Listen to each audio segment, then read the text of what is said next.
I met Anastasia at my brother's wedding amid a flurry of greetings and niceties. The weekend was filled with social encounters, making it impossible to identify exactly when we met. However, it appears that I made a good impression, as my new sister-in-law informed me later over the phone. After several missed connections, I finally had the nerve to ask her out. My name is Lonnie, and I have never been the most outgoing person. Through high school and college, I preferred to avoid love interests in favor of intellectual successes. I dedicated myself to my studies, achieving honors at every level, including my master's degree, which took 3 years to finish while working and attending evening sessions. My specialty is in facilities management, and I frequently work remotely from my home office, using internet tools for virtual meetings. When Anastasia entered my life, I was immediately charmed. Despite being overshadowed by her more conventionally stunning sister, Julianne, Anastasia's quiet charm and tenacity won me over. However, her family, particularly her mother and sister, exercised considerable power over her life, making it difficult for her to escape. As someone with little experience in romantic relationships, I felt unprepared to help Anastasia navigate these familial dynamics. After a couple of Saturday night escapades, Anastasia's situation improved quickly. Our dates expanded to 2 and eventually 3 times per week. About 3 months into our relationship, we discussed exclusivity before moving on to intimacy. That first night will always be a vivid memory for me. Although none of us was novice, our anxiety and quest for perfection gave us the appearance of newcomers. We got engaged on the anniversary of our first date. The lavish celebration of our wedding revealed that I had married into an affluent family. Neither of us discussed a prenuptial arrangement. Family reunions have never been enjoyable for me. Despite his impressive engineering credentials, Jeremy, Anastasia's father, kept a somber manner. He rarely engaged in conversation, while not blatantly disrespectful. He never made an effort to include me in family activities. As a result, I kept my distance from him, as my primary purpose was to follow Anastasia. In contrast, her mother, Elaine, emanated a different vibe. Despite her position as a legal assistant, she exuded authority, much like a Supreme Court nominee might. Elaine seemed to like talking and rarely paused for stillness. With her father as a lawyer, she expressed a strong interest in my career, albeit frequently in a derogatory manner, preferring questions that belittled my occupation above actual comprehension. Julianne and her husband Chuck appeared perfect in front of the family. Chuck was a vice president at a publicly traded corporation, and Julianne worked as a regional manager for a clothing chain. Both represent success with their rich lifestyles and polished appearances. Anastasia, on the other hand, wanted not to create waves. Despite managing a steakhouse which misused her undergraduate education in literature, she aspired to write poetry. When we returned home after family events, she tried to console me, despite the disrespect we had received. This gesture alone keeps me from dreading future family gatherings, eagerly anticipating the sumptuous feast that would come.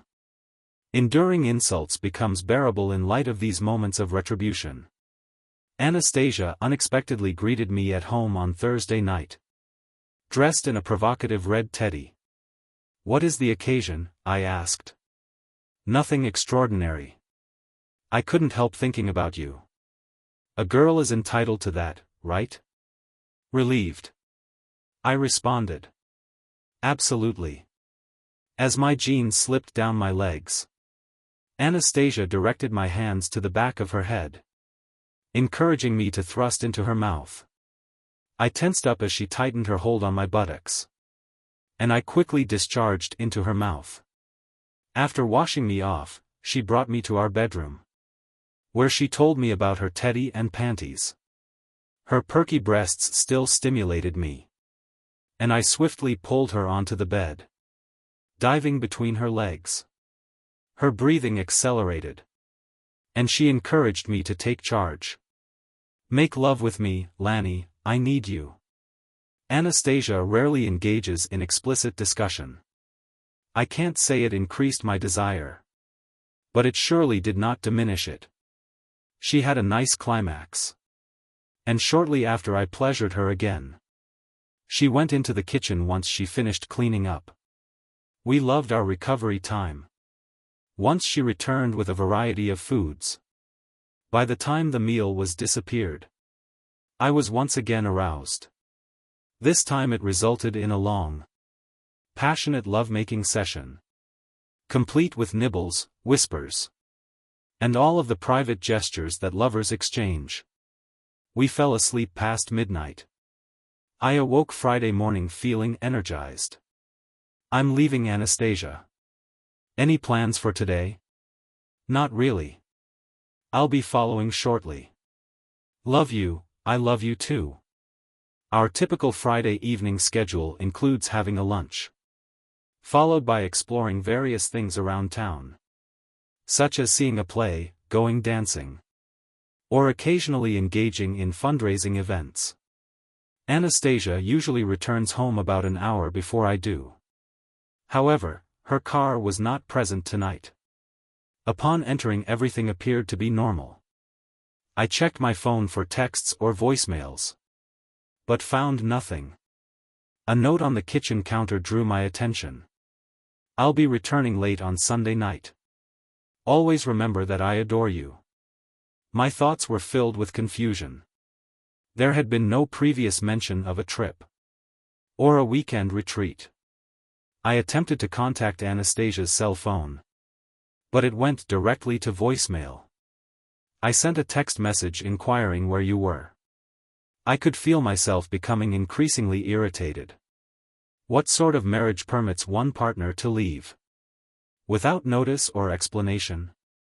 I contacted her parents, but they refused to share any information they had. Her sister, Julianne, also claimed ignorance. It's hard to think clearly while you're angry. What possible justification could exist? I could not come up with anything. Desperate for answers, I approached our neighbors, Tom and Sally. Sally, Anastasia's close friend, denied knowing anything. I went to the gym and pushed myself on the elliptical machine, hoping to quiet my racing mind. The exercise contributed to the dissipation. My wrath and exhaustion began to cool my rage. After a quick shower, I returned to a quiet, dark home. I poured myself a few shots of whiskey. While sitting alone in the silent living room, every scenario in my mind pointed to Anastasia being unfaithful. The strong passion from last night appeared to be a guilt-driven attempt to clear her conscience. I awoke in my recliner at around 3 a.m. I'm not sure when I fell asleep. After checking my phone and discovering nothing new, I took some painkillers to obtain a couple more hours of sleep. By Saturday morning, with no calls, texts, or emails, I had settled on a course of action. I spent approximately an hour consulting with private investigators before finding a company that appeared trustworthy and available. To my amazement, a young woman stood on my porch. "Good morning, Mr. Dickerson. My name is Renee, and I am here to install the monitoring devices." I reminded myself to avoid prejudices, while Renee expertly fitted the devices. Despite her appearance, which included short hair, no makeup, baggy trousers, and a sports bra under her t-shirt, she was skilled and possessed all of the essential tools and equipment. I restated my surveillance expectations to her, unsure whether she would be involved beyond the installation at work. One of the projects placed on hold was a thorough examination of our West Coast facilities system. I had a 1-hour video chat with my boss and the management team from the West Coast. The logistics plan sounded plausible, so I used my expense account credit cards to purchase a round-trip ticket. I packed my bags and drove to the airport. I asked my supervisor to keep my location private, owing to continuing personal concerns. He, being divorced, quickly agreed to Anastasia's return late on Sunday. She will find my note. I may return sooner than anticipated. I picked up my rented automobile just before midnight on Saturday. Despite my relentless attempts, I was unable to reach Anastasia. I accessed the new security system and viewed the live stream from my home's cameras. After reviewing the voice recordings, I discovered only 2 occasions of my home phone ringing. While checking my voicemail, I realized that no caller had left a message. Sunday went slowly with my thoughts, consumed by Anastasia's strange journey, which only helped to weaken my admiration for her. What kind of fool does she think I am? Does she really think she can disappear for 2 days and expect everything to be okay with a kiss and a hug? I anticipated she would return only to deliver the dreaded "I'm leaving you" conversation. When I turned on my phone on Monday morning, I finally got proof that Anastasia was still alive. It was a text message with no explanation of her location or actions. Time stamped just after midnight. Where are you now? I miss and love you. Really, after disappearing for a full weekend with no word. Is that everything she has to say? I decided not to respond to the message and put my phone on silent as the day progressed. The increasing number of texts and calls revealed that I had not followed the scenario she had envisaged. I didn't study all of the messages until later that day. When I was settled into my hotel room, I tried going through the messages and listening to the voicemails in the order they were received. The first message was a voicemail from Lonnie. "I found your note, could you explain what you meant?" Then a text arrived. "Your office is unaware of your whereabouts. What game are you playing?" Another voicemail arrived. "Lonnie, if this is about my absence, you're overreacting. I was gone for only 48 hours. A further text was read. "If this is what you desire, fine. I'll wait a few hours for your angry tantrum to fade. Will you be home after dinner?" There was one more text. "I miss and love you. Please let me know you're okay." Reflecting on all of the messages, I understood there was no sorrow on her part. I certainly wasn't being treated like a beloved spouse. I logged in and reviewed the security footage. There was nothing remarkable. She arrived just after midnight and scoured the home for me. When she saw my absence in the garage, where I usually keep my car, she texted me to ask where I was. After returning from the garage, she discovered my note and searched my office and closets. Similar to my earlier failed search for Anastasia, she discovered no hints regarding what I had brought with me. She departed for work at her usual time and returned home about her normal arrival time. The voice recordings only included a few fascinating calls. She called Sally and found out about my impromptu ID visit. When Anastasia asked, I assumed Sally was also clueless. Did Lonnie say where he was going? Anastasia received a mysterious call on her cell phone. Hey, not yet. Are you certain about this? I understand. I need to be patient. There were some unintelligible whispers in the conversation. Overall, I had no compelling reason to contact Anastasia despite my inability to sleep. I must have slept soundly. I awoke to my alarm. On Tuesday morning, I received a voicemail that said, Lonnie, I miss you. I love you. When will your odd conduct end?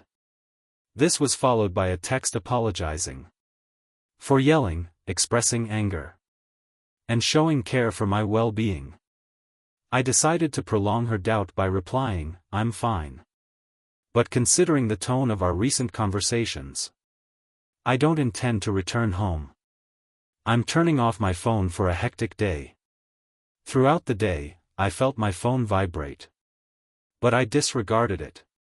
Later, in my hotel room after supper, I decided to stage my own play. The first text I received after leaving. The initial voicemail was puzzling.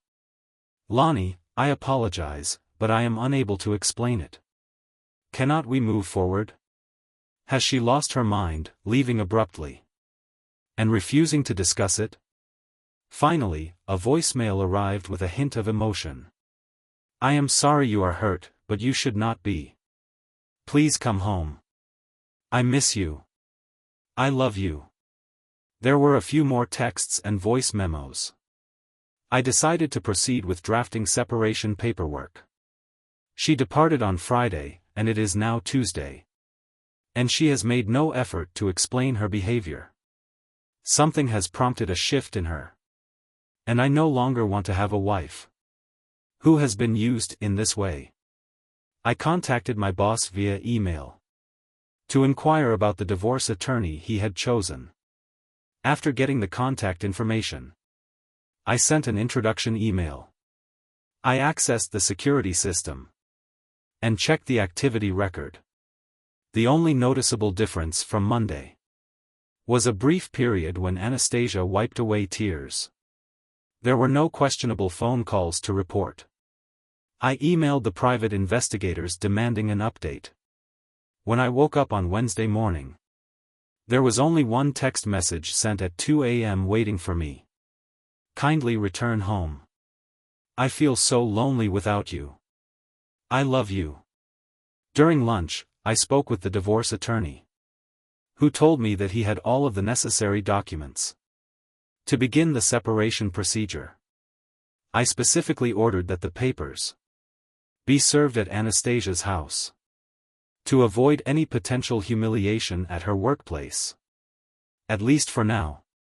After another very productive day at work, I retired to my hotel room. The private investigator's report depicted Anastasia as an ideal wife, focused on work, handling shopping, and dutifully caring to the home, with no notable visitors or extended lunch breaks. After discussing their rates, I reached an agreement with the PI and agreed to let Renee, an aspiring investigator, intern on my case.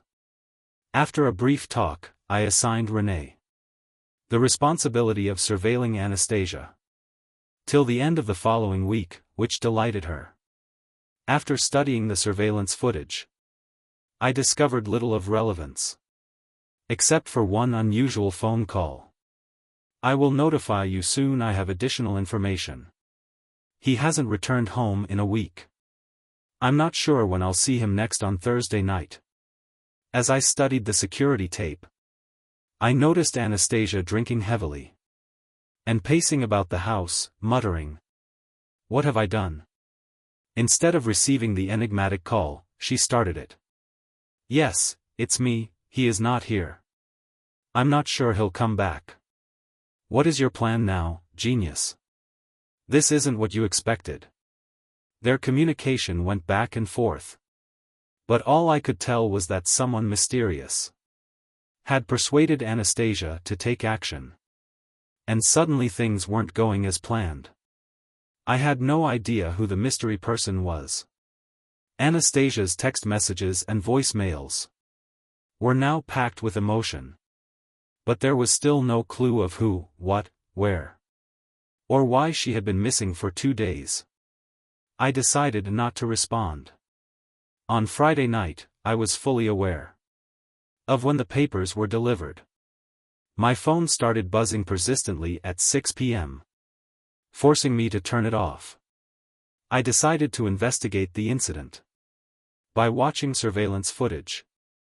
Everything looked normal in the morning. Anastasia appeared lethargic. She was frequently checking her phone.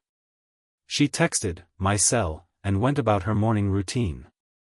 "Please come home." Message.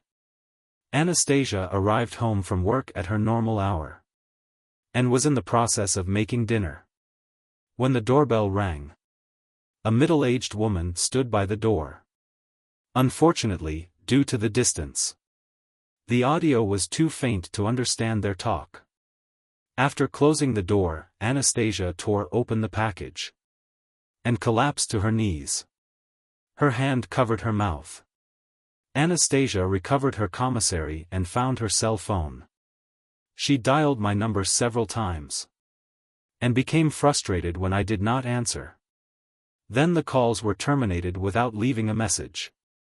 She repeated this process 10 times before writing and sending a lengthy text message. Meanwhile, I decided to turn on my cell phone and read her messages. After doing so, I uncovered messages from Anastasia, her mother, and an unusual phone number. I found Anastasia's text chain and scrolled back to a message from about 6:30 p.m. Lonnie. Please reconsider, I made a horrible mistake. My mother and sister told me that faking to have an affair would revive our passion and force you to fight for me. I spent those 2 days at my mother's apartment.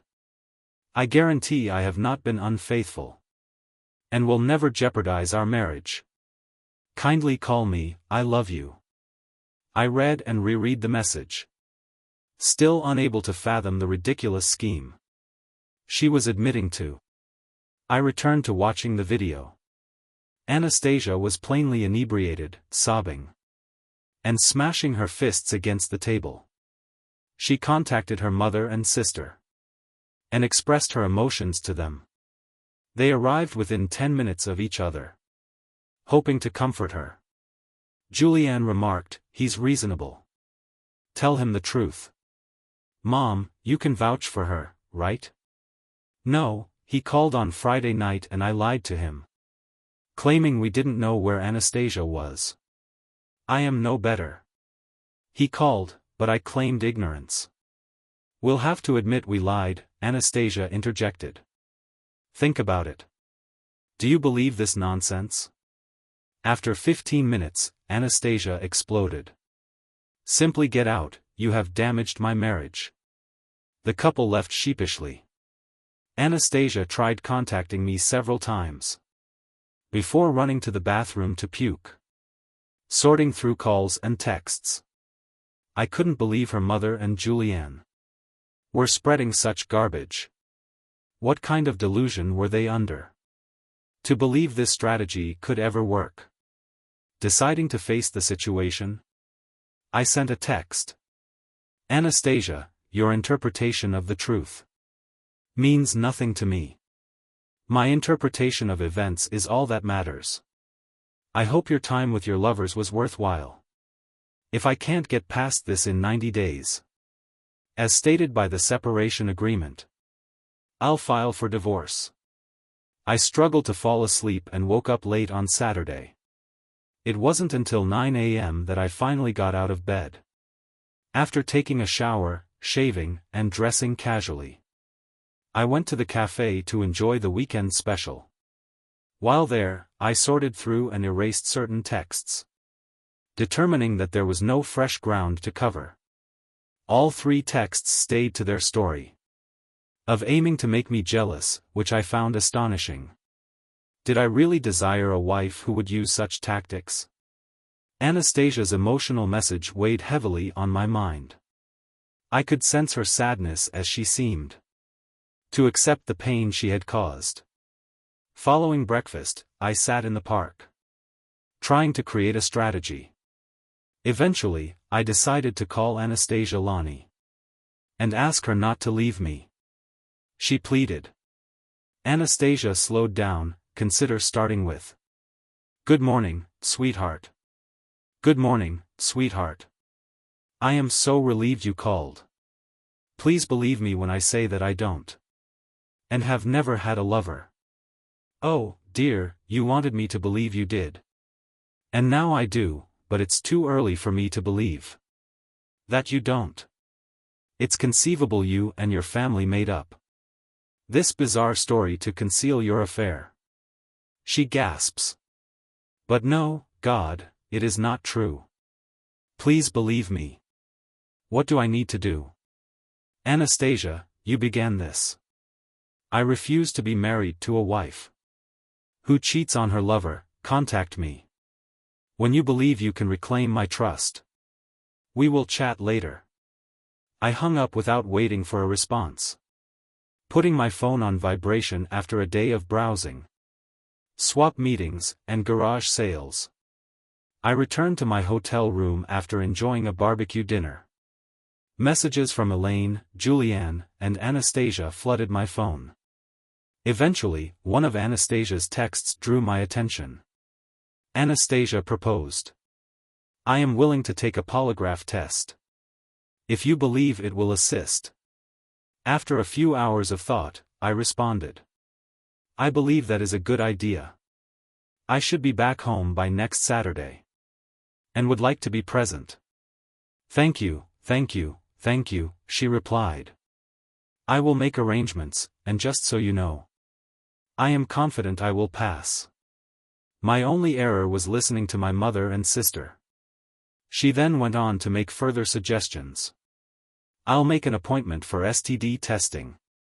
Even though I've only been intimate with you, I'd like to clear up any doubts you may have. This week was a wake-up call for me. I'm thinking about seeing a marriage counselor to break free from my family's influence. Have the lawyer draft a post-nuptial agreement. I found myself agreeing with her proposals. And by the time I went to bed, I had started to believe her. When I woke up, I decided to take an active part. Even though she hadn't asked. I decided to volunteer for all of the examinations as well. I didn't want her to know I was looking for revenge sex. The idea of a polygraph seems promising. So much so that I considered adding a condition to our post-nuptial agreement. If any of us had any doubts, we could use the polygraph provision, and both be retested. Anastasia's Sunday morning texts were positive. So I called her. Good morning, Lonnie, how did you sleep? Much better, I appreciate your suggestions. Schedule appointments for both of us. I'd want to underline that you can trust me. I've prepared a series of questions for your polygraph tester. You can make your own for mine. In addition, I've created a joint list for both examiners. If we both pass with flying colors, we can move on. I've asked our lawyer to prepare a post-nuptial agreement. Also, involve me in the marriage counseling, because I have certain difficulties to address. What are your thoughts? Anastasia was in tears. I apologize for what I have done to you. Thank you for giving me this chance. You will not regret it. I love you. The following week went by swiftly. I would contact Anastasia whenever I had a free moment. We had arranged appointments for Saturday. The polygraph exam and findings were completed in less than an hour. We both responded to each question correctly. One of the regular questions elicited laughter from the audience. Do you always think of your partner while you make love? We both said truthfully, no. I deactivated the security gadgets that night, reassured by the polygraph findings. We had unprotected intercourse. 2 weeks later, we received entirely negative STD test results. We've been visiting a marriage counselor once a week for the past 12 weeks. Everything appears to be going fine thus far. After weighing the risks and rewards, I formulated a retaliatory strategy. Anastasia had no communication with Elaine or Julianne today. Do you understand? Yes, it's crystal clear. Will you fill me in later? Afterward, it is totally my duty. And no physical injury, just shame. Good luck with it. I genuinely care for you. I understand I adore you too. I went to my office and called Renee, who was ready for what was coming. Darling, I said to Anastasia's mother. Elaine, this is Lonnie. How are you doing today? I'm fine, Lonnie. What is the reason behind your call? I hope you could join me for lunch today. I think I can. When and where? So I have a gift card from Amy's. Around lunchtime, we went to an elegant French restaurant. In the downtown Hilton's penthouse. Dress smartly. Does that suit you? I will be there. Excellent. See you at noon. Please keep this meeting discreet. You will understand later. One target down, one more to go. I scheduled Julianne's arrival at 12:15 p.m. I called Renee again to provide the information. And I also emailed her images of Elaine and Julianne. Renee emailed me some films around 10 a.m. to consider. One of them captured the lunch meeting. And we'd use one as the trailer. I found amusement in the one I chose for 12.25.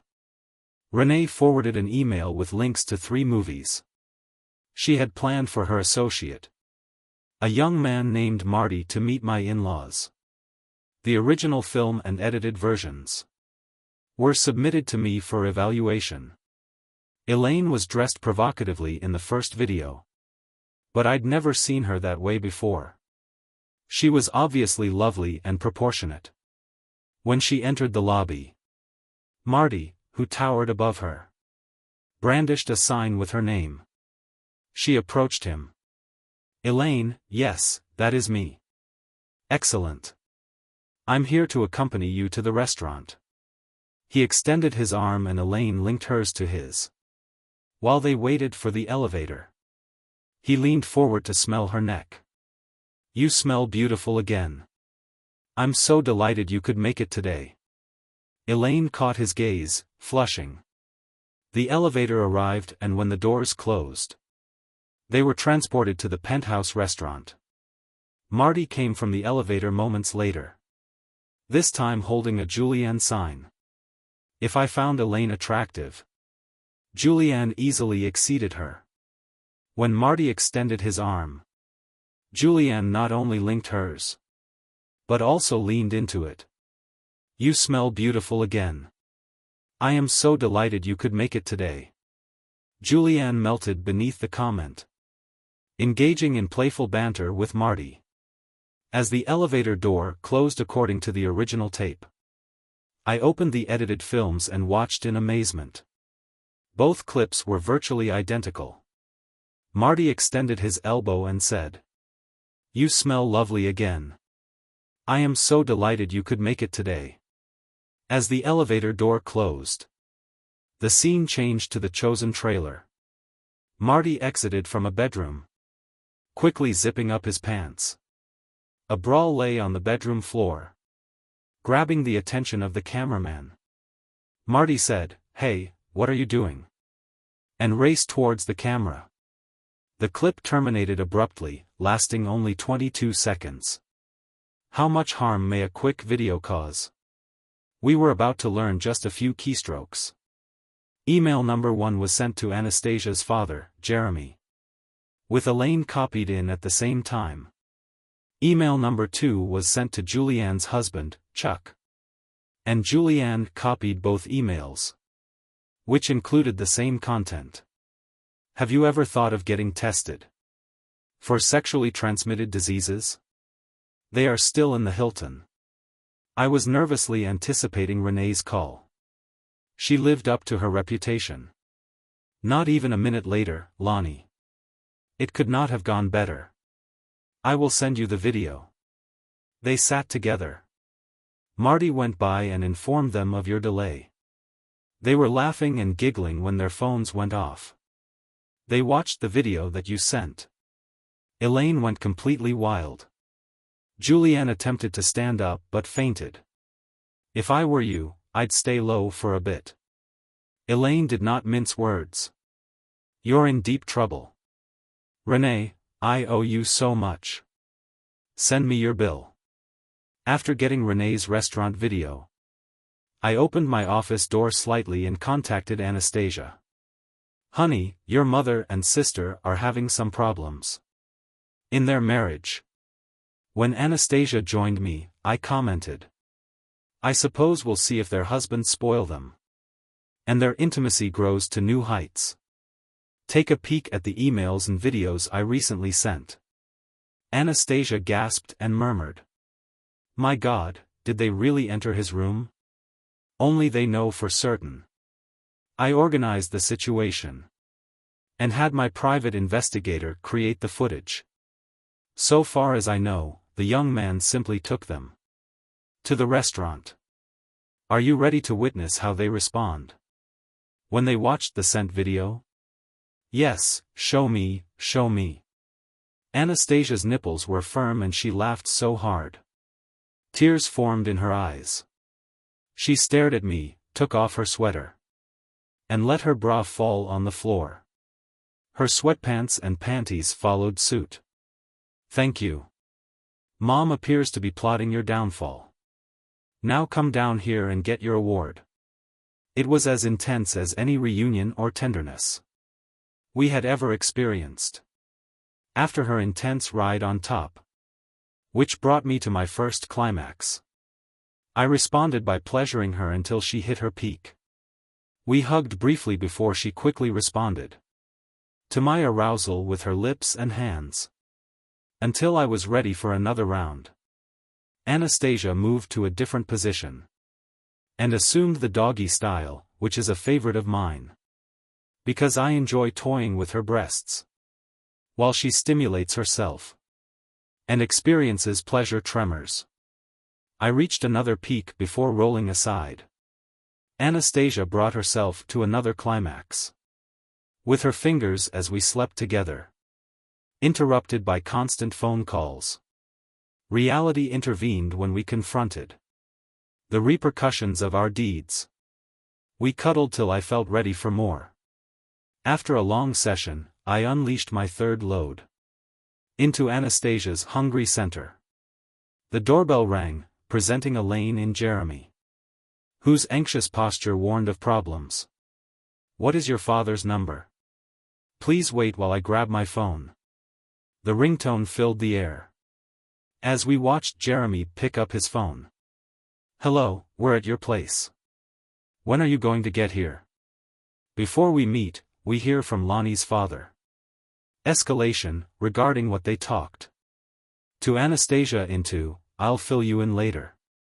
I ended the call and we noticed that as Jeremy turned to face Elaine, her posture slouched. Then Jeremy launched an intensive verbal onslaught.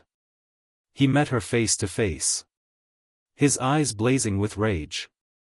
Following his rage, he rushed off and got into his truck, locked the doors and driving away. While Elaine fumbled to open the passenger door, she burst into sobs as Jeremy drove away. After that, we changed and sat in the kitchen, exchanging texts and voicemails with everyone involved. It became clear that they not only misunderstood my attitude, but also had little knowledge of their own husbands' reactions. How much longer will we put Jeremy and Chuck through this? Wait, I was thinking of texting Chuck to ask Julianne what she did to you. And I followed through on that plan. But shouldn't we tell them their wives did not cheat? They did not. You mentioned they merely went to the restaurant. But recall when you initially saw the footage. You wondered if they actually went inside his room. Did they call me to clarify that it was a joke? She replied with a bent head, "No." "Okay, here's what we'll do. Let's meet for dinner tomorrow night. I never want those two women in my house again. We will go to a pizza establishment, but Lonnie, I interrupted her with my raised hand. This discussion has concluded. We made it to the Pizza Hut parking lot, well ahead of schedule.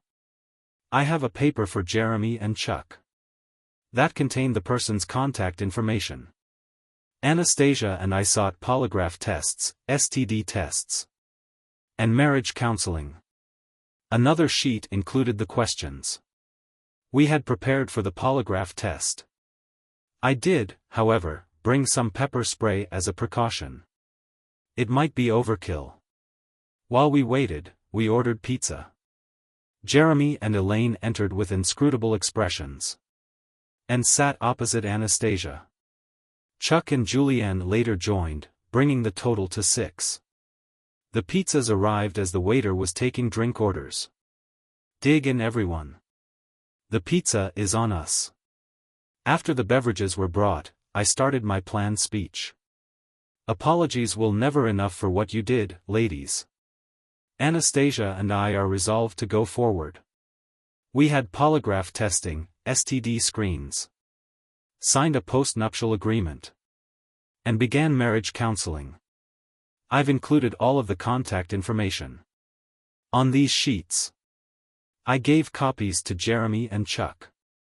I recommend that you follow our path. Here is the list of questions we gave to the polygraph examiners. Jeremy and Chuck both received copies.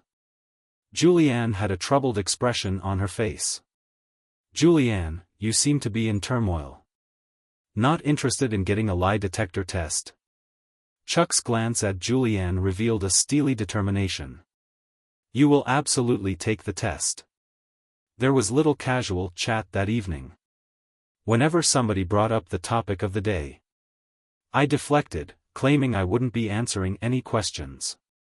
If you're having trouble in your marriage, I recommend that you follow the steps Anastasia and I took to rebuild ours. I settled our bill and prepared to depart. One more thing, Elaine and Julia. I never want to see you in my home again. Anastasia may attend your family functions. But don't be surprised if this is our final time.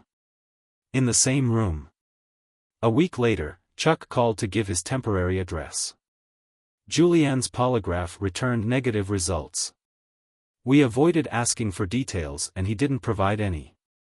My former swagger about family reunions disappeared when I discovered Jeremy waiting on my porch. Lonnie, I heard you mention family gatherings. But it would be really appreciated if you and Anastasia could join us for breakfast on Sunday morning. I can't truly enjoy this victory unless you're present. We both passed the polygraph. I can only imagine the agony you had. It turned my stomach upside down. But I only had to deal with it for a few days. Please join us this Sunday with a handshake. I was welcomed back into the family. Sunday ended up being a good day. However, Jeremy made care to subtly remind Elaine of her previous acts by making she wear the same clothing from the lunch video. Elaine's normally dominant demeanor was significantly subdued. Her status as matriarch of the home has been called into question, with Jeremy now asserting power. Anytime Elaine attempted to speak up, he respectfully silenced her. Eleanor, our guests are already aware of your intellectual prowess. Why don't you just sit there and be with us? And Anastasia then offered, Dad, do you want to view the original video, can I? I checked my emails. I began by saying, here you go, Jeremy. Following this, I'll show you the trailers I had to choose from. As we see numerous trailers, Jeremy commented, I'm glad you didn't choose this one.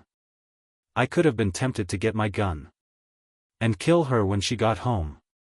He was alluding to a scene in which Marty appeared with his back to the camera, grasping a fistful of hair that reached towards his rear end. At first glance, he appeared to be getting a blowjob. But it turned out he was holding a wig that matched both Elaine and Julianne's hair colors. Elaine finally ended her quiet. Can I see it too? After viewing it, she said, Melanie, thank you for not selecting that one. You definitely outsmarted us. We deserved it. I'm truly sorry. I just nodded in answer. Here's another for you to look at. This shows that both of them received the emails that day. Jeremy gave a hearty laugh. Now, sweetheart, you did not really mean it when you said you wanted Lonnie dead, did you? Elaine smugly shrugged his shoulders. Perhaps later. When we got home, Anastasia and I had a very satisfying afternoon. Chuck annulled his marriage to Julianne. citing the adultery clause in their prenuptial agreement. They sold their home, and now Julianne lives in a one-bedroom apartment. Chuck has attended several of our neighborhood potluck dinners. Elaine has regular communication with Anastasia. If Jeremy extends an invitation, we attend family events. Julianne's first time attending. I was unsure about what to expect. Jeremy made sure we were all informed. His condition for Julianne's invitation was that she dresses Amy. Despite her objections, she looked as dazzling as ever. Foolish, yet unquestionably gorgeous. Anastasia, in my opinion, is equally beautiful. During the conversation, Jeremy said, "Lonnie, be grateful that Anastasia only pretended to have an affair out of love for you. It appears that we cannot say the same of her promiscuous sibling." Julianne fled the table in tears. I was proud that Jeremy had the fortitude to speak the truth. Julianne has yet to sincerely apologize. Jeremy and I talk candidly about my career. And as an engineer, he provides useful insights and questions that I bring back to the office. He continues to limit Elaine's participation in conversations, allowing Anastasia to express herself more freely at family events.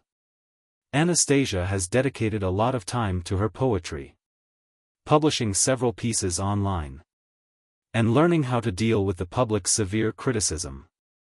Though their plot did not go as planned, their small scheme eventually enhanced our friendship.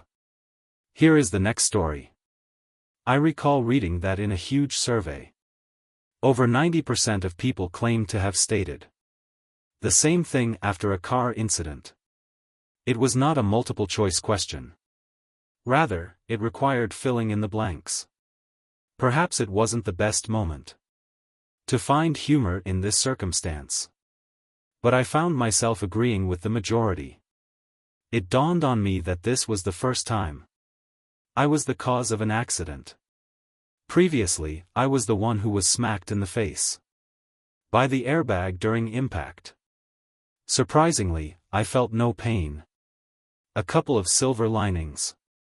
There was a strong odor of radiator fluid, indicating possible damage. And I also detected a whiff of brake fluid. Surprisingly, I did not feel bewildered. The actuality of the scenario did not meet my expectations. As I sat there thinking about it, I realized I hadn't really anticipated how it would play out. On the good side, there was no odor of fuel or smoke. Although my truck had stopped running, it appeared that returning to work was out of the question. I had a nagging feeling that my truck would smash with the wall, breaking glass everywhere. Did it happen that way? Hell no, it was much worse. My truck not only crashed into the wall, but it also plowed straight through totally inside. If I could find a mirror, I'd see how far I'd gotten into the room. However, with my face crushed against the airbag, visibility was completely obscured. I had no idea how much time had elapsed when a concerned voice asked whether I was wounded. How was I expected to respond with my lips on the airbag? The disturbance escalated and a woman yelled, "People are injured, my God, this is horrible." She clearly wasn't referring to me, which was a relief. Sirens sounded in the distance. Compared to ambulances, fire vehicles make a unique sound. I assumed one of each was about to arrive on the scene. It was chaotic. They were giving priority to the badly injured while they used a chain and a winch to drag my truck back into the bright midday sun. I came out with only minor scratches and bruises. Another ambulance was loading a stretcher. The first one had left a few minutes earlier. After a pat-down, they pushed me shackled into the back of a police car. Losing control of your truck appears to be a risky proposition. At least I wasn't an immigrant facing a possible 110-year prison sentence. I'm not sure why they didn't take me away right away. But it allowed me time to survey the damage. My truck had smashed through the wall, destroying the door, window, and air conditioner. It did not stop until it had shoved the bed and box springs into the bathroom. Rooms 6 and 10 appeared unharmed. However, room 8 was now out of operation. At least it was a single-story structure. My rage erupted when I noticed Joe lingering near the motel. I may not be a genius, but I felt relieved. I intervened. I refused to communicate with the cops. Surprisingly, the orange jumpsuit was less uncomfortable than I had feared. The court, however, was. I wonder how the residents of room 8 are doing. As I expected, I assumed the truck would simply crash through the window. Nevertheless, I couldn't stop smiling. Please excuse my lack of etiquette. I'm Vincent Clancy. I'm 23 years old and married to Ginny, a woman my age. After high school, we made several mistakes and did not accomplish much. We decided to marry despite the fact that we didn't have an obvious baby bump yet. Ginny suffered a miscarriage 2 months later. Although it hurt me, Ginny took it very personally. After 6 months of counseling, we agreed to put off trying for a baby for a few years. However, her mood swings continue to this day. Furthermore, our abrupt wedding interrupted our intentions to attend college. Instead of getting a degree, I got a job to learn as an electrician. Ginny got work as a casual laborer, frequently serving as a receptionist. Her tasks range from one day to a week when someone goes on vacation. During my high school years, I played football without major embarrassments. Ginny, one of the 6 basketball cheerleaders, dutifully attended all of my football games. And I responded by cheering for her at every basketball game. Ginny's objective was likely to show her support for me. But my motivation was to protect her from unwelcome attention. The basketball players and their cronies were continuously attempting to win her over. But none of them were successful in changing my opinion. Joe Clark was the standout player on the basketball squad. Although we didn't have any close relationships or mutual friends, our social circles rarely crossed. Nonetheless, Joe occasionally made sexual remarks to Ginny, which she dismissed with a laugh, as someone prone to envy. I found it difficult to remain unaffected by his comments while receiving honorable mention for the All-State team. Joe's accolades was limited to second-team All-Conference, owing primarily to our basketball team's poor performance. Despite this, Joe received a scholarship for books and meals from a nearby Division I college, and participated in summer leagues on campus following graduation. To my amazement, he gained playing time once the season started. When he is not surrounded by turnover-prone colleagues, he demonstrates that he is a solid player. Joe frequently invited his buddies back for events like homecoming, including one particularly arrogant man named Nolan Larson, who enjoyed godlike status due to his team's postseason playoff competitiveness. Despite the fact that Ginny was married, Nolan continued to flirt with her, sometimes in my presence. Ginny shrugged it off, laughing.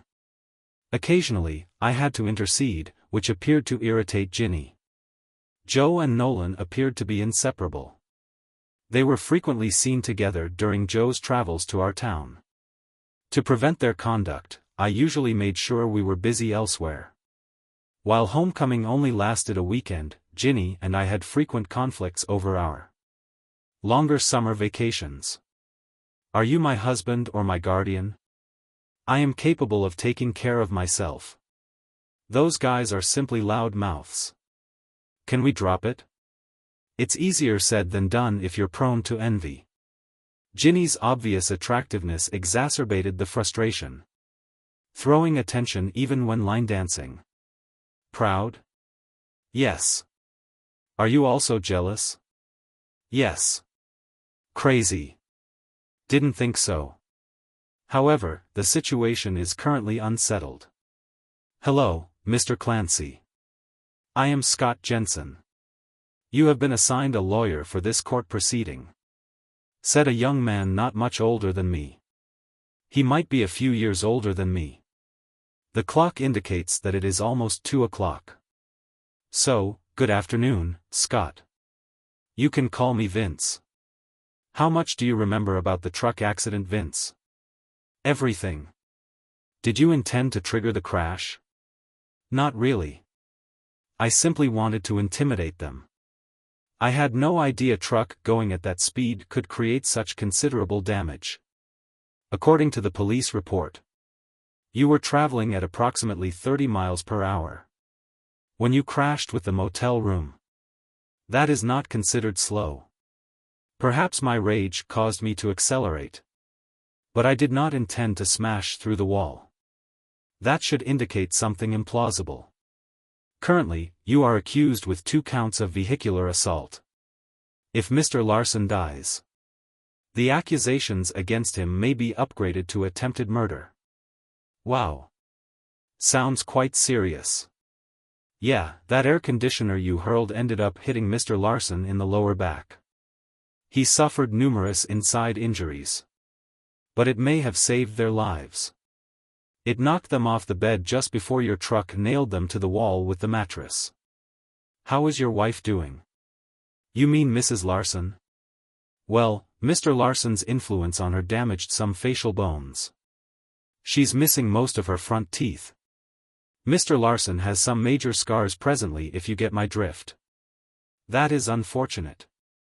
Aside from that, they're largely fine." "Not even close.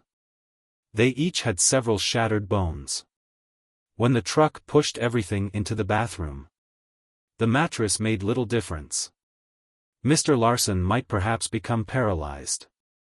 I would pretend to be upset, but I'm not feeling it, Scott." "I got it. But how did you know they were in the room?"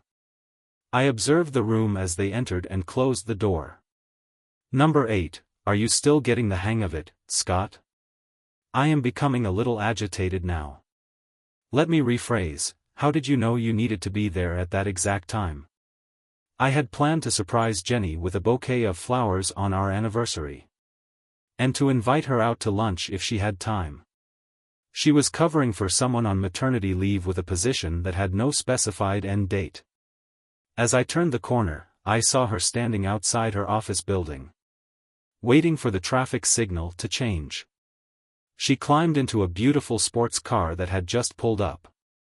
I trailed, following them. "So, what occurred in the motel? Have you confronted them?" Jenny got out of their automobile when it came to a stop near the check-in area. I was still waiting for a chance to turn into the parking lot off the main road. The sports automobile was parked around the premises, so I followed suit. Jenny exited the office a few minutes later and went to room number 8. He joined her soon after she arrived. The rest, as they say, was history. "So, you're not sure what they were doing? Scott, are you really new to this? Do you think they had planned a surprise anniversary meal for me?" Sloppy seconds. "Vince, I'm here to help you, but I need all of the details. How long did you wait inside your truck before confronting them?" "I waited for a few minutes, I suppose. Then wrath blurred my judgment. I lost control. No excuses. Complete meltdown. As I already stated, I simply wanted to scare them." Jenny gradually awoke from her extended sleep, jotting down her thoughts on the notebook provided by the nurse. "Where am I now? What happened?" "Mrs. Clancy, you are at mercy, General. A truck slammed into your room, resulting in multiple fractured bones and internal damage. The doctor has sedated you. If you are still experiencing discomfort, we can alter your medication. How do you feel?" Jenny immediately jotted down her next inquiries. "My face is covered in bandages and my mouth is immobile. Why am I restrained? I am unable to move my legs or my other arm. Your arm and legs are in casts. In fact, you're wearing a full-body cast. When you're ready, your face will be tightly wrapped and your mouth wired shut. A detective needs to ask you a few questions. Should I call him? She scribbled back. Yes, several hours have passed. Hello, Mrs. Clancy. I'm Detective Green. How's your memory? She replied with a faded pencil. Not too good, I suppose. I don't remember the accident. The nurse claimed that I was hit by a truck. What do you remember from Tuesday morning? She scribbled slowly. Do you mean today? Today is actually Friday. You have been here for 10 days. I think they put you in a medically induced coma with trembling hands. My God, I dressed a little nicer and headed to work. What did you do for lunch? After a brief hesitation, I went for lunch with a friend. And who is this friend? Throwing him under the bus? Nolan Larson. Where did you two eat lunch? I can't remember.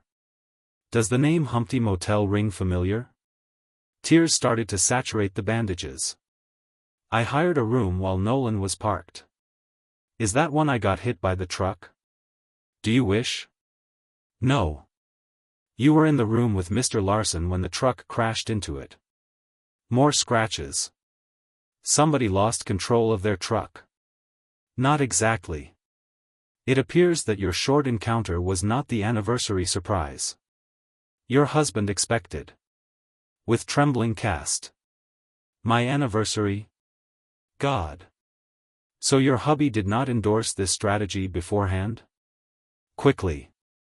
No, that's all I have right now. Good luck with your rehabilitation, Mr. Larson.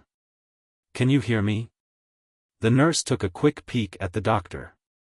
He hasn't reacted since being told about his spinal injuries. And that he will never be able to walk again. The physician said that certainly ended his promising career abruptly. According to the nurses, getting affection from a married lady comes at a high price. My friends and family volunteered to pay my bail. I'll go once this chaotic ordeal is over. The threats to my life which are putting an end to Nolan's career are not worth keeping out of jail until my trial. I'll finish my time and then disappear. Try to catch me if you can. Jenny paid a visit about 10 weeks after the incident occurred. She arrived in a wheelchair but managed to get to the visitor's room on crutches. Jenny, you appear to be doing well. Her tone was bland. I apologize for causing all of this. Did you actually mean to injure me physically? No, I only wanted to scare you and end your affair. How was your throat? That is not humorous, Vince. You need to believe me. I've never cheated on you before. And you halted it before it got too far. How did you find out? I had purchased some flowers for our anniversary. And intended to surprise you at work if you wanted out. Why didn't you simply say it? I did not want to leave. I'm not sure why I did it.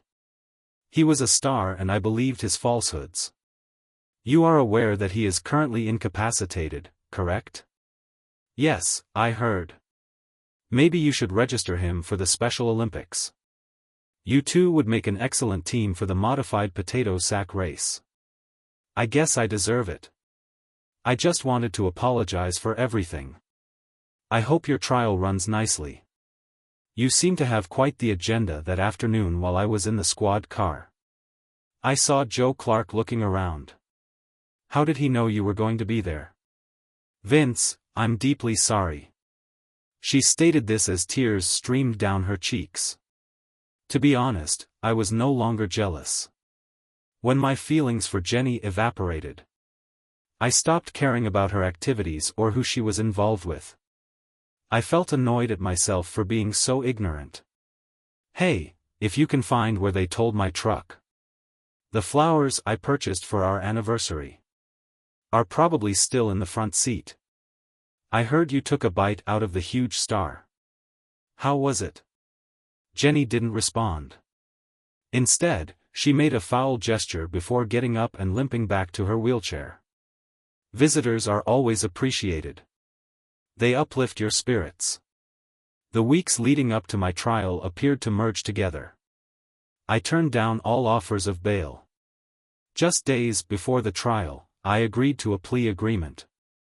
The idea of a year in prison appeared better to the severe sentence I may face. If the jury found me guilty of attempted murder after the basketball team lost. I received nasty letters after they missed the playoffs. I even got death threats. This is ludicrous. It's only a game. One of Scott's acquaintances started divorce proceedings on my behalf. It was under process and all essential signatures had been gathered. I would soon be single. My lawyer unexpectedly showed up. Scott, it has been a while. How does my case look? Well, the district attorney is offering time served and 2 years of parole. Tell Scott that as soon as I am released, I want to relocate. With continual death threats, parole will not suffice. Show him the letters. Consider negotiating something. The next week, I was sent to a processing center to complete the remainder of my reduced term for the felony to which I had pled guilty. I'd be out in a few weeks, leaving the state on the same day. With my cash depleted, labeled a criminal. And no chance of a solid credit score for years. The future looked bleak. Jenny paid me another visit a few days before my planned release. She walked with a little limp, but otherwise appeared normal. What brought you here, Jenny? We are now divorced, I commented. My last appointment did not go as expected. I would like to apologize once more. She said, if it weren't for me, you wouldn't be here. So, Jenny, I'm in prison because I couldn't manage my fury. That is on me. I admit I lost control. I could have just left, filed for divorce or disappeared. But I'm serving time for my deeds. I will not blame anyone else, I responded. Still, you were upset about what I was doing. Do you like my new teeth? She asked. As beautiful as ever. How about your boyfriends? I inquired. There's no need to be mean. I try to ignore any discussions or rumors regarding them. If I could make one wish, it would be for you to arrive with your flowers 10 minutes early. We'd still be together. And I wouldn't have made the worst mistake of my life. She admitted while stroking Jenny. However, it appears that the journals you are praying to are not in the wish-granting business. Where do you work now? I asked. I work full-time as a receptionist at Stone Masonry. The same routine every day. No husband is waiting for me at home, it was all my fault. What are your plans after being released? She inquired. I am leaving the state. I still get hate mail weekly for wrecking Nolan's career. I'll probably attempt to stay low for a bit, I responded. Is there any room in your plans for me? She asked. Please answer this question. Why did you throw us away? I countered. I wish I could offer you a satisfactory explanation. But I do not believe I can, she said. And that's why I just want to go and start over on my own. But thank you for your offer. Remembering the positive moments has helped me get through this situation. I responded. Well, if you change your mind, you know where to find me. You're always welcome in my arms, she said quietly.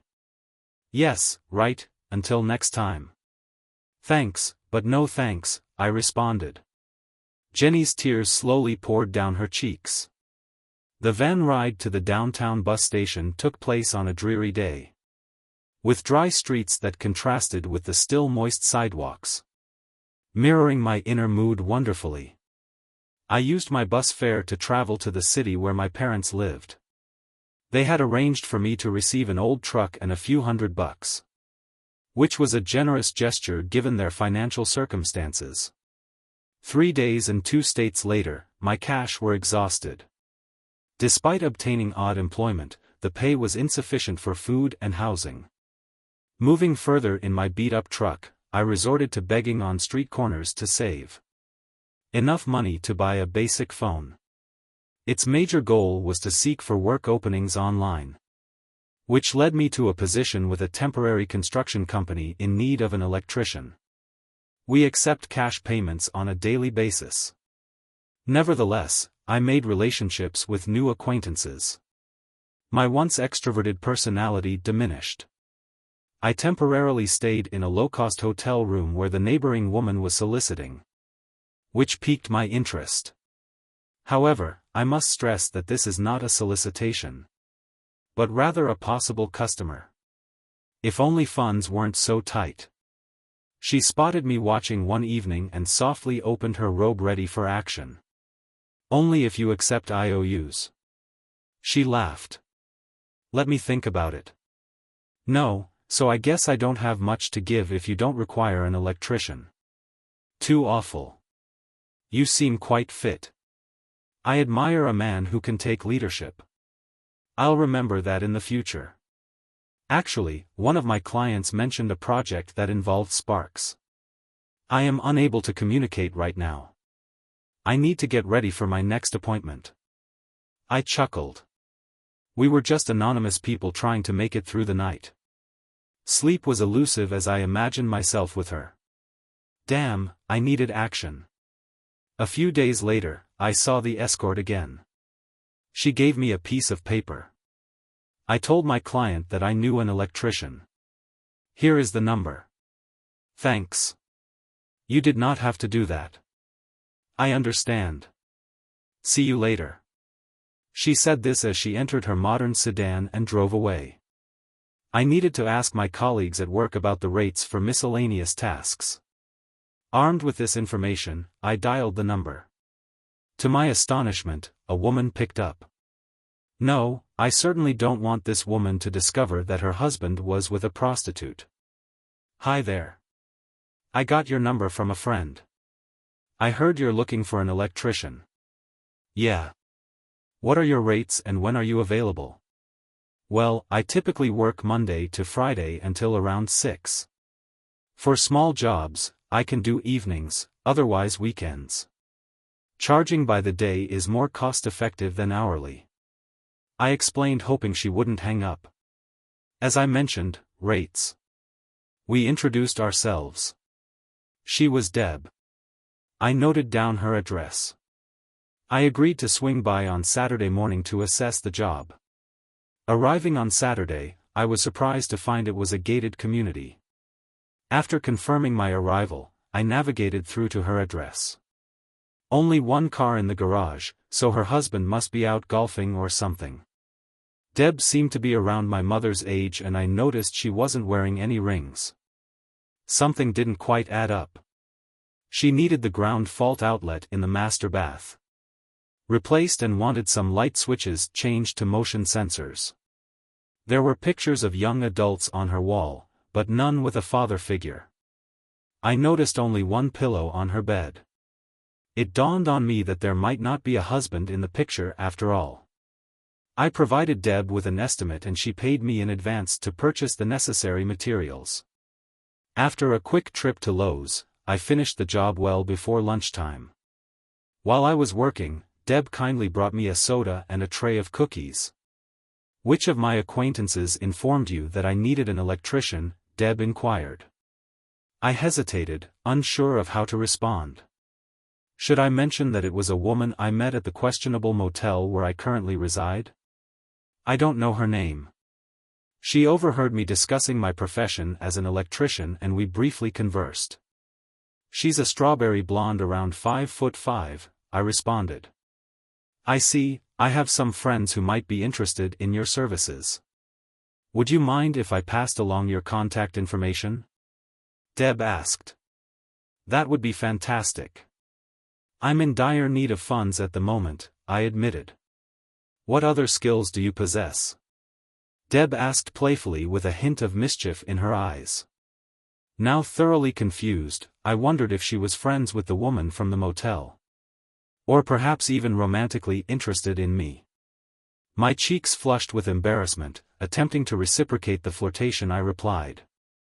"I'm young and not afraid to break a sweat." Deb chuckled at my response. "I'll be sure to inform them," she said, smiling. My imagination desired more, but I hastily stashed the cash into my jeans and drove off. Not long after I received a call from an unfamiliar number, then speaking. "Hey, glad I reached you. Deb, pass me your number. I live a couple of doors down from her. Could you swing by?" A female voice asked. "Yeah, I'm just grabbing a quick bite. What's your address?" After committing her address to memory, I finished my sandwich and headed over.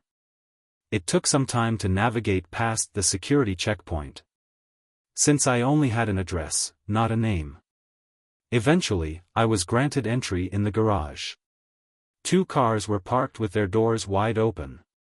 I opted to park on the street. My beat-up car was undoubtedly the savviest vehicle in the neighborhood. When I timidly knocked on her door, I was met by a very cute, albeit young lady. "You called about an odd job." She rolled her eyes. "Mom, it's for you." With that, she turned and left me standing there. When the lady of the house arrived, I could see the resemblance. "You must be Vince. Do you handle tasks like replacing ceiling fans and installing motion-detecting light switches? And I need more outlets in the garage." "Yes, yes, yes, and yes. Have I covered everything?" She smiled broadly. "Then come this way." After noting down her list of requests, Sai jokingly asked, "Have you purchased everything you want installed? By the way, should I just call you Mom of the Eye-Rolling Daughter?" She chuckled in response. "My name's Nancy. That's Jolene. She's waiting for her boyfriend and getting very annoyed. Sorry about that." "No, I haven't bought anything yet. We can head to Lowe's and shop if you'd like." "And what's the cost for installation?" I quickly estimated the costs and handed her the figures. "Let's go then. Would you like to drive?" "Sure." However, her willingness to drive changed when she saw my old car. "I'll drive. We can fit everything in my trunk and back seat." "Well, if you insist. Haven't ridden in a car as nice as yours in a long time, if ever." It took me until sundown to complete her projects. Jolene kept watching me, still upset about being stood up by her boyfriend. Between the 2 jobs I made close to $1,000 after adding tips to my quotes. If you've never relied solely on the cash in your pocket, day in and day out, you can't fully grasp the fear of being robbed when you have some money on you. I didn't sleep well, suspecting that everyone could somehow tell that I had $1,000 in my pockets just by looking at me. My first stop on Monday would be to open a checking account and get a debit card. Having some funds in my bank account, I decided to venture out on Monday night. Through the idea of paying an escort for sex excited me. I couldn't bring myself to do it. Instead, I headed to the local bar and took a seat at the counter. I wasn't actively seeking company, but there were women there who were. "Are you planning to stare at your drink all night? Some of us have made an effort to look good and you haven't even glanced our way," said a woman as I looked up and noticed her. I pretended to appraise her appearance. "Well, you certainly look very nice." She seemed to expect more from me. After a moment's pause, she responded. "Is that all? Not going to ask me to dance or buy me a drink?" "Nah, it seems like you're on the hunt. I figured I'd let you take charge." She rolled her eyes and turned back to her friends. I imagined she was telling them what a jerk I was. I had only come in for a drink and to wallow in self-pity.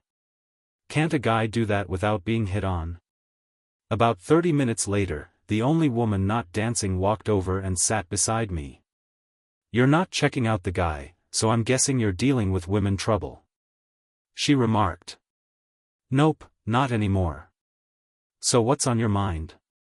"I'd rather not talk about it. I'm just enjoying my beer and the scenery." "What about you?" "My friends and I like coming here to drink and dance. Guys always think they're going to get lucky. But that's not why we're here. Don't get me wrong. There are plenty of women looking for some excitement, even married ones. If you're into a bit of risk in a small town like this.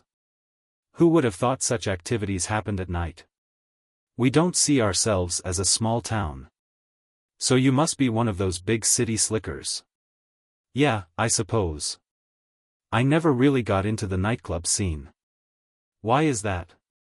You're not bad to look at. I got married early. Money was tight, so our nights out were spent at friends' parties or at the movies. Didn't work out, I presume, since I don't see a ring. Bingo. Well, I came here to dance. And if you're not going to ask me, I'll catch up with you later. Ashley is my name. I'm Vince. Nice chatting with you, Ashley. I seem to be getting good at making women roll their eyes and shake their heads in disbelief. As I lay in bed that night, I realized it wasn't sex that I desired. It was companionship. Just talking with Ashley had lifted my spirits.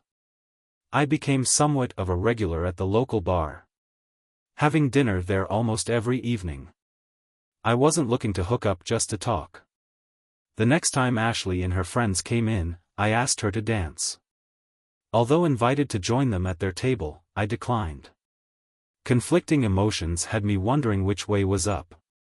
I received another referral call from the work I'd done for Deb. This lady lived in a different part of town. My Saturday morning was now booked on the following Friday evening. I found myself perched on a bar stool, nibbling on a mix of pickles, hard-boiled eggs, and pretzels. When I felt a tap on my shoulder, glancing up into the mirror, I spotted her standing there. "Hey, Ashley, where's your group?" I inquired.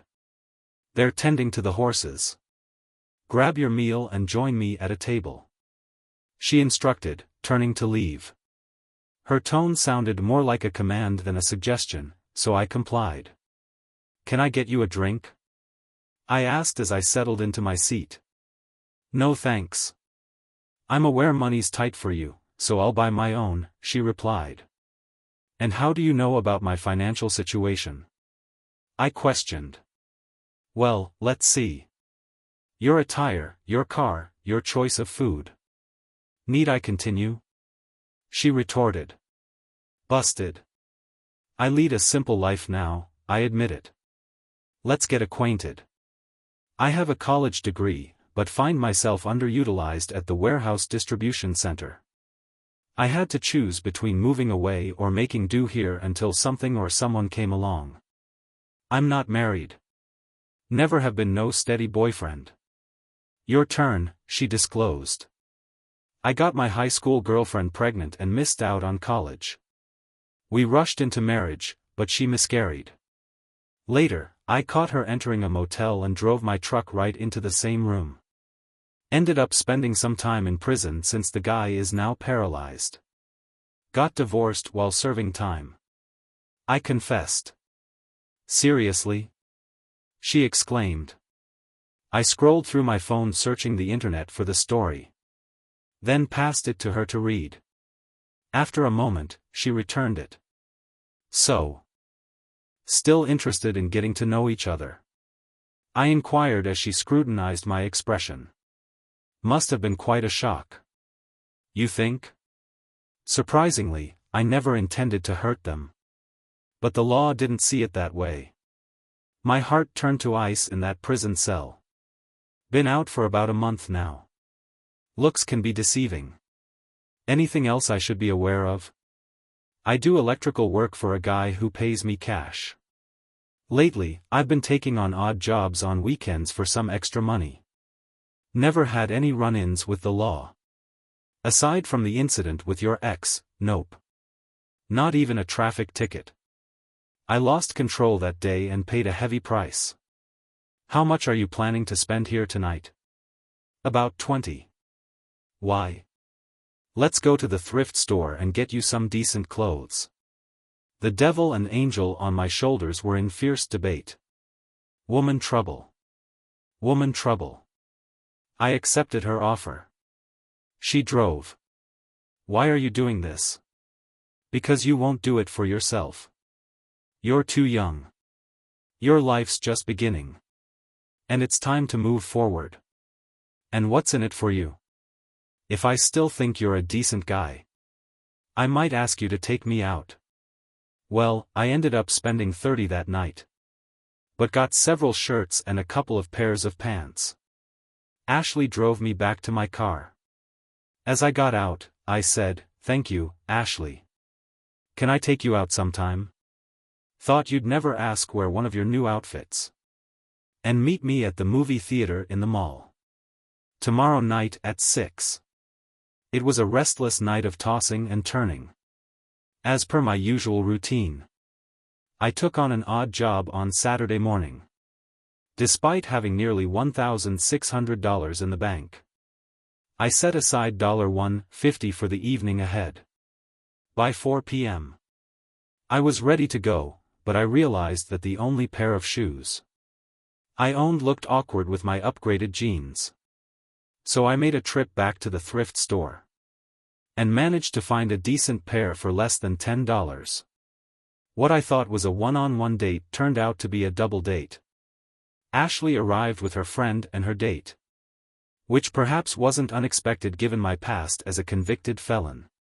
Despite feeling somewhat excluded from their conversations, filled with college memories, I still enjoyed the movie and drinks afterwards.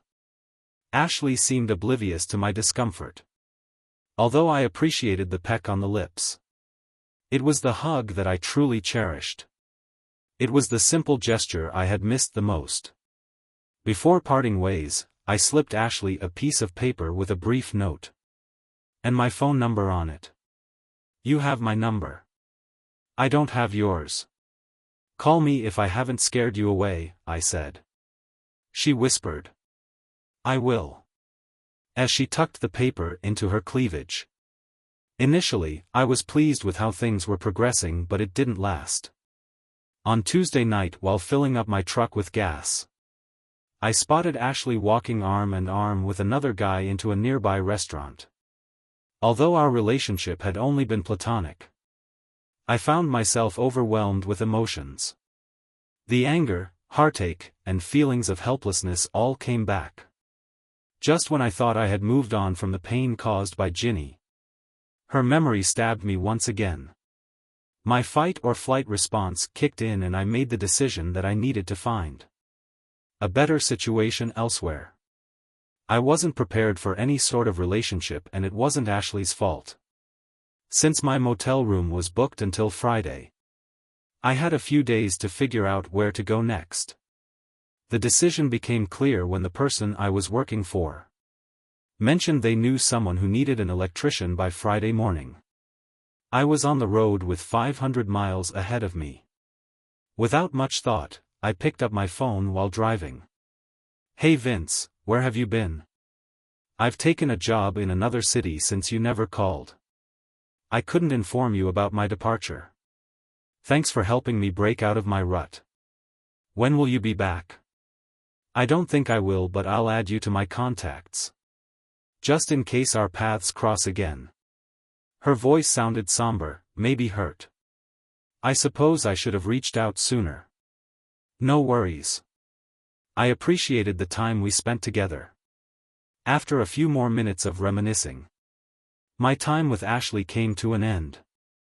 Although my parents wished for me to come home during the holidays, they understood why it wasn't the best choice for me in the following years. Sooner or later, another talented basketball player would emerge, and memories of Nolan would fade into history. I went out with a few women and even attended a swap party with one of them. I enjoyed the variety of experiences, but it hindered any desire to spend more time with any single person. Being reduced to someone's mere companion at a party was disheartening. Cold fish. That's what one of my dates labeled me.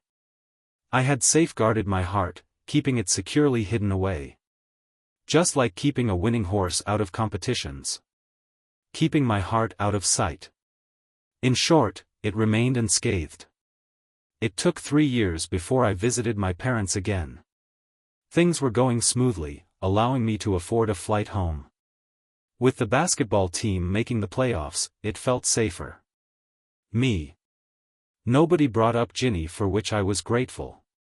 The return flight was uneventful, and I even engaged in conversation with a woman my age on the plane. However, no names or phone numbers were exchanged. My name is Heather and I'm employed at the cafeteria of a large office building downtown just off Broadway. I'm currently single as I haven't encountered Mr. Right yet. There's this intriguing loner who frequents the cafeteria daily without fail. He always grabs a slice of cherry pie. His name tag reads Vince. And although he works for the investment bank, his attire doesn't scream banker. There's just something about him that piques my interest. Noticing Vince, his lack of rings, I decided to take a chance. One day as he was returning his tray, I concocted an excuse to linger. When he approached, I discreetly passed him a note with my phone number and a simple message. "Call me sometime, Heather." He smiled and I reciprocated before he nodded in acknowledgement. We arranged to meet for dinner a few nights later. Nothing extravagant. Just a cafe near my place. Our conversation was revealing. Vince confessed to working as an electrician and handyman for the investment firm. But the bombshell was his past conviction as a felon, which he revealed through an article on his phone. "Vince, this happened 4 years ago. Do you still miss her?" I inquired. "Not really," he replied. "So why is someone like you without a girlfriend?" I pressed risk versus reward. If I open up and get hurt again, will I handle it gracefully? Last time I tried, even though we hadn't even kissed, I caught her with another guy and it all came flooding back, he explained. "That was 3 years ago, right?" I clarified. "Yes, since then I've been avoiding relationships," he admitted. "All right, I understand. We'll take things slow. But only if we communicate openly. Misunderstandings could be disastrous," I proposed. "But what if I'm still not interested in a relationship?" he queried. "Then we won't meet for dinner tomorrow or go see a movie afterward," I countered. I could sense his desire and his gaze as he reached across the table. I reciprocated, intertwining our hands. For a moment we sat in silent understanding.